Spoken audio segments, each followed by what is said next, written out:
အားလုံးပဲမင်္ဂလာပါဒီနေ့ကျွန်တော်ရဲ့ဗီဒီယိုလေးကနေကြိုဆိုလိုက်ပါတယ်ခုဒီမှာကျွန်တော်လုပ်ပြပေးမယ့်ဗီဒီယိုလေးကတော့ကျွန်တော် Microsoft 2019မှာequation editor နဲ့ရိုက်တဲ့အခါမှာအားရချင်တဲ့မှုမရှိတဲ့သူတွေအတွက်ဟုတ်ပြီနော်MathType ကိုသုံးနေကြဖြစ်နေတဲ့ used to ဖြစ်နေတဲ့သူတွေအတွက်MathType ကို install လုပ်ပြီးကျွန်တော်ပြောပြပေးပါမယ်နှစ်ခုရှိပါတယ် software ကို install လုပ်တာရဲ့နောက်ဒီ Microsoft Office 2019ထဲမှာပဲ added in လုပ်တာရဲ့ပေါ့နော်အဲ့နှစ်နည်းကိုကျွန်တော်လုပ်ပြပေးတော့မှာဖြစ်ပါတယ်အဲ့တော့ကျွန်တော်ရဲ့ဗီဒီယိုလေးကိုကြည့်လိုက်အောင်အရင်ဆုံးကျွန်တော်ကနေဒီမှာdownload link လေးတစ်ခုကိုကျွန်တော်ပေးထားပါမယ်အဲ့ link လေးကို down လိုက်ပါအဲ့မှာ MathType 6.9 version ရှိပါတယ်အဲ့ဒါလေးကို down ပြီးတော့ set ထဲမှာ install လုပ်ပါနောက်ဒီနေ့ကအဲ့လို down ဖို့အခက်အခဲဖြစ်တယ်အဲ့လို down ဖို့လည်းအဆင်မပြေဘူးဆိုရင်ကျွန်တော် Microsoft Office ထဲက edit in ကနေတွားပြီးတော့ pop in လုပ်လို့ရပါတယ်ဟုတ်ပါပြီကျွန်တော်ရဲ့ဗီဒီယိုလေးကိုစလိုက်အောင်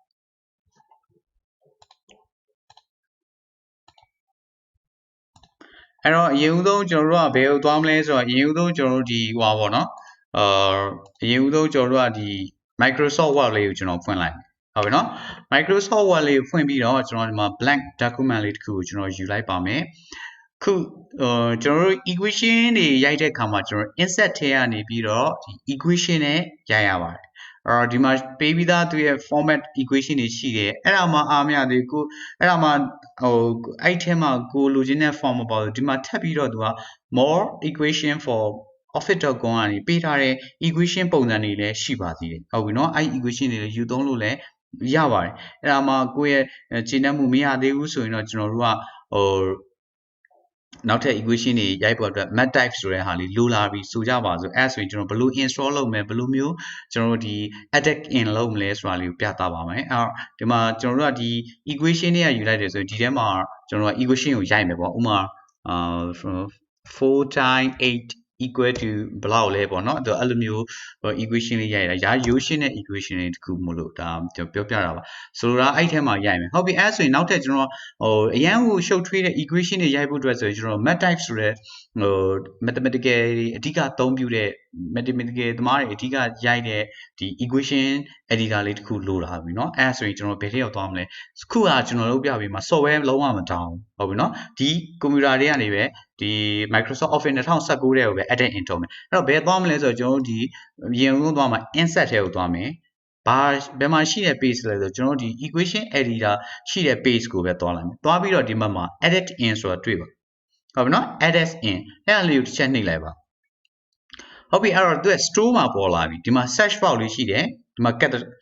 category ရှိတယ်အဲ့ search box ထဲကနေကျွန်တော်တို့ဘာရိုက်ထည့်လိုက်မလဲဆိုတော့အဲ့တော့ MathType လေးကိုရိုက်လိုက်ပါပြီးရင်session လုပ်လိုက်ပါအဲ့ဆိုရင်သူကပေါ်လာပြီဒီမှာဘာပေါ်လာလဲဆိုတော့ type and handwrite mathematical notation တွေကိုစာနဲ့လဲဒီလို keyboard ကနေရိုက်လို့ရတယ်လို့ကျွန်တော် handwriting နဲ့လဲရိုက်ပြီးတော့ equation တွေခုံလို့ရတယ်နောက်အဲ့မှာထပ်ပြီးတော့တွဲပါလာပါလဲဆို chemical notation တွေပါတူပါလာဟုတ်ပြီအဲ့ဒါကျွန်တော်ကနေပြီးတော့chemistry သမားတွေအတွက်ဘယ်လိုလဲတိတ်မြင်းတော့မပြောတတ်ဘူးအဲ့လိုset script super script တွေနဲ့အများကြီးအဲ့လို chain တွေရေးတဲ့အခါမှာ equation ပေါ့နော်အဲ့ဒါကြီးလည်းအပါလာပါတယ်ကောင်းပြီအဲ့ဒါလေးကိုကျွန်တော်ဘာလုပ်လိုက်မလဲဆိုတော့ add လုပ်လိုက်ပါမယ်အဲ့တော့ပြီးရင်ကိုတိန်ညွန့်ပေါ့ဗျာကိုတိန်ညွန့်လုပ်လိုက်ပါဟုတ်ပြီမြန်နေတော့ဒီမှာတွေ့လားရောက်သွားပြီမတိလိုက်ဘူးလားမြန်နေအဲ့တော့ဒီမှာကြည့်ရအဲ့တော့ဒီမှာဆိုရင်ကျွန်တော် MathType ထဲမှာဆိုပါလာနှစ်ခုပါလာတယ် Math ရယ် Chemistry ရယ်ဆိုတာနှစ်ခုပါလာဟုတ်ပြီနော်အဲ့တော့ကျွန်တော်တို့ Math လေးကိုနှိုက်လိုက်မယ်ဟုတ်ပြီအဲ့မှာသူကနေပါဒီ box လေးတစ်ခုကြာလာတယ်ဟုတ်ပြီနော်အဲ့ box လေးကိုကျွန်တော်နည်းနည်းလေးဆွဲပြီးတော့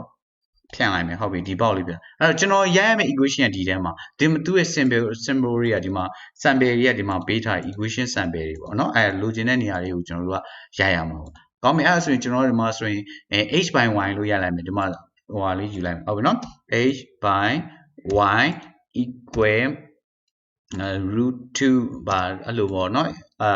ကွင်းစာကွင်းပဲအဲ့လိုမျိုးတော့ဒါဆိုရိုက်လိုက်ပြီရိုက်ပြီးတော့ insert ထည့်လိုက်ရင်ကျွန်တော်ဒီအောက်မှာပေါ်လာမယ်ဟုတ်ပြီနော် ဒီအောက်မှာပေါ်လာပြီဟုတ်ပြီနော်အဲ့တော့ဒါကတနည်းပေါ့နော်ဒါကဘယ်လိုလဲဆိုတော့ကျွန်တော် software ကိုမထောင်းဘူးဒီ office ထဲကိုပဲကျွန်တော်တို့ edit in သဘောအနေနဲ့ကျွန်တော်တို့ထည့်လိုက်တာထည့်လိုက်ရင်လည်းကျွန်တော်တို့ကဒါရတာပဲနောက်တစ်ခုကျွန်တော်တို့က chemistry မှာဆိုလည်းအဲ့တိုင်းပဲကျွန်တော်ဒီထဲကနေပြီးတော့သူပေးတဲ့ပုံစံလေးနဲ့ယူရိုက်လို့ရတယ်ကျွန်တော်ကတိတ်မီရင်းနေတဲ့အတွက်အခေါ်ဝေါ်တွေမှားသွားမှာဆိုလို့တိတ်မပြောတော့ဘူးเนาะဟုတ်ပြီเนาะဒီထဲမှာလည်းအကုန်ရိုက်လို့ရပါတယ်ဟုတ်ပြီเนาะ chemistry ဟိုဟာတွေပေါ့เนาะကောင်းပြီအဲ့တော့ခုဒါကျွန်တော်လုပ်ပြပေးတာပါလဲဆိုတော့ဒီ office ထဲမှာပဲ auto edit in လေးကိုသုံးပြီးတော့ MathType လေးကိုဝင်ရိုက်ခြင်းဖြစ်ပါတယ်ဟုတ်ပြီအခုကျွန်တော် software ကို down ပြီးတော့ install လုပ်တော့ဟုတ်ပြီเนาะအဲ့ဆိုရင်ကျွန်တော်ကဒီမှာလုပ်ပြီးသားထည့်ပြီးသားဖြစ်နေတဲ့အတွက် software ကို install လုပ်မယ်ဆိုရင်အဆင်မပြေပါဘူးအဲ့တော့ကျွန်တော်က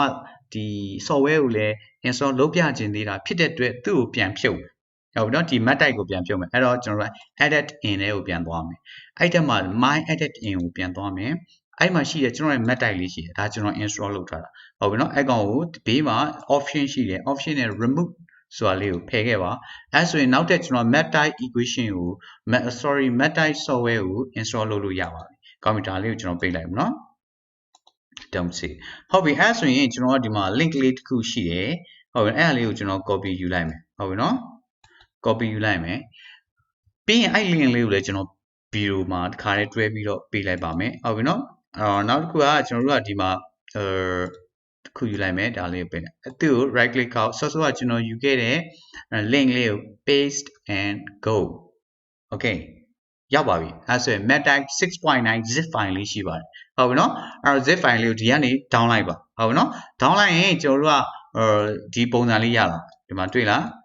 MathType 6.9 ဆိုတဲ့ zip file လေးရဟုတ်ပြီသူ့ကိုဖြီးလိုက်ရင်ဒီပုံစံလေးရလာဟုတ်ပြီเนาะကိုယ့်အကူဖြီးကြည့်လိုက်ကျွန်တော်ဖြီးပြီးသားကြီးတွေပဲပြလိုက်ပါဘာလို့အဲ့ဖြီးရမယ့်အချိန်ကြီးစောင့်ရမယ့်အချိန်ကြီးအတွက်ဗီဒီယိုတိုင်းလိုင်းအရင်ရှိသွားမှာဆိုလို့เนาะအဲ့တော့အချင်းချုပ်လိုက်မယ်ဒါအားလုံးအတွက်commentတိတ်ပြောပါလောက်တဲ့ဟာတွေမဟုတ်တဲ့အတွက်ကိုယ့်အကူ zip ကိုဖြီးလိုက်ပါပြီးရင်အဲ့ MathType folder လေးကိုဖွင့်လိုက်ပါပြီးရင်အဲ့ထဲမှာနှစ်ခုပါပါတယ် install exe file နဲ့ serial ဆိုတဲ့ text file လေးပါပါတယ်အဲ့တော့ exe file ကို right click ခောက်လိုက်ပါ run as administrator နဲ့ run မယ်ဟုတ်ပြီเนาะallow ပေးလိုက်ပါပြီးရင် license agreement မှာဒါကတော့ next တာပေးလိုက်ပါ2000ရင် next တာပေးလိုက်ပါဟုတ်ပြီအဲ့တော့ဟုတ်ပြီအဲ့ဆိုရင် तू ကနေပြီးတော့ဟုတ်ပြီเนาะဒီမှာရက်30ပေးတယ်ဟုတ်ပြီကျွန်တော်တို့ကအဲ့မှာ first name ကျော် way my god okay အဲ့မှာ product key မှာကျွန်တော်တို့စောစောကဒီ zip file နဲ့ဖြည့်လိုက်တဲ့ serial key လေးကိုဖွင့်လိုက်ပါဟုတ်ပြီเนาะအဲ့မှာ9ခုလောက်ပါတယ်ဟုတ်ပြီเนาะအဲ့ဒါလေး copy ကူးလိုက်เนาะ copy ကူးလိုက်မယ်ကျွန်တော်တို့ဒီမှာရှိတဲ့ product key တွေကိုထည့်လိုက်မယ်ဟုတ်ပြီเนาะအဲ့တော့ okay ပြီးလိုက်မယ် okay အဲ့ဆိုရင် तू က install လုပ်နေပါပြီဒါလေး minimize လုပ်ထားလိုက်မယ်ခု MathType 6.9 setup oh web continue okay 6.9 ကိုဒီမှာ B ပေါ့နော် 6.9 B version လေးကိုဒါ install လုပ်ဟုတ်ပြီနော်ကဲပြီးသွားပြီနော် MathType web successfully installed okay exit အဲ့ဒါဆိုရင်ကျွန်တော်တို့ကဒီဟာကိုဘယ်မှာသွားကြည့်မလဲဆိုတော့ word ထဲကိုသွားကြည့်မယ်အဲ့တော့ကျွန်တော် Microsoft Office လေးကိုဖွင့်လိုက်အောင်နော်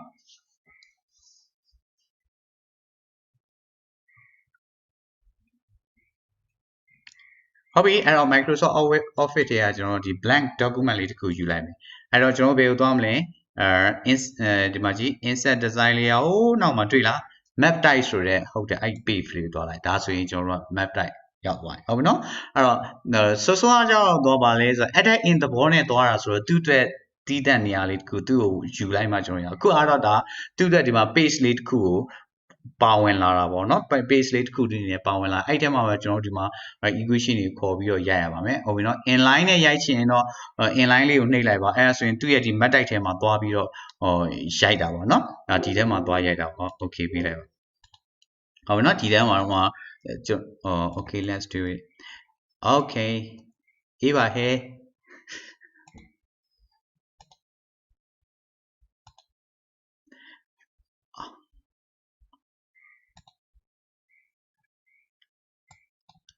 အဲ့တော့ကျွန်တော်ဒီမှာဒီမှာဒါလေးယူလိုက်ပါเนาะစောစောလိုပဲအပေါ်ကပါ h အောက်က y equal အောက်တော့ဘာညာတရကပေါ့เนาะအဲ့လိုလေးရိုက်လို့ရတာပေါ့เนาะ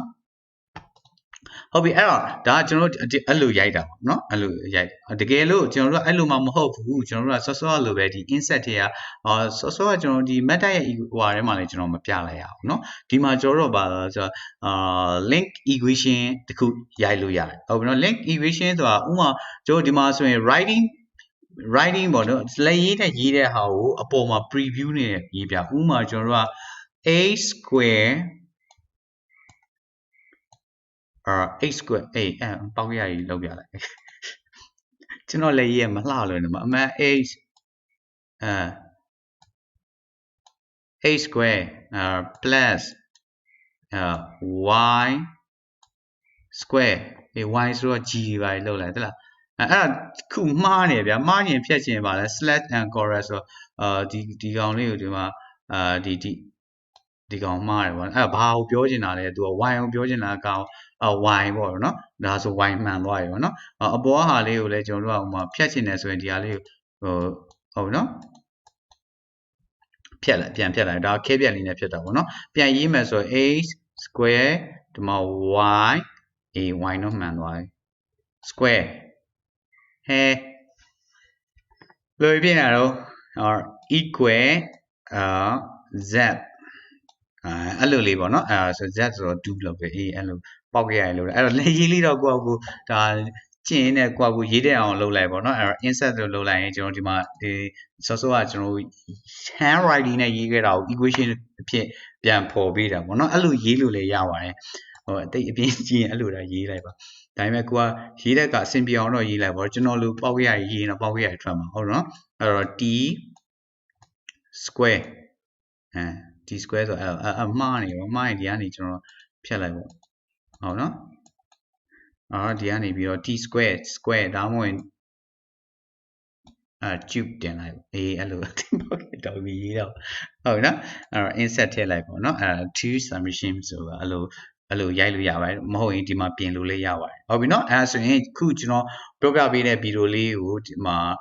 ပြန်သွားမယ်ဆိုရင်ပထမဦးဆုံးကျွန်တော်တို့က insert ထဲကနေပြီးတော့ edit on ကနေပြီးတော့ကျွန်တော်တို့ကဒီ MathType ရဲ့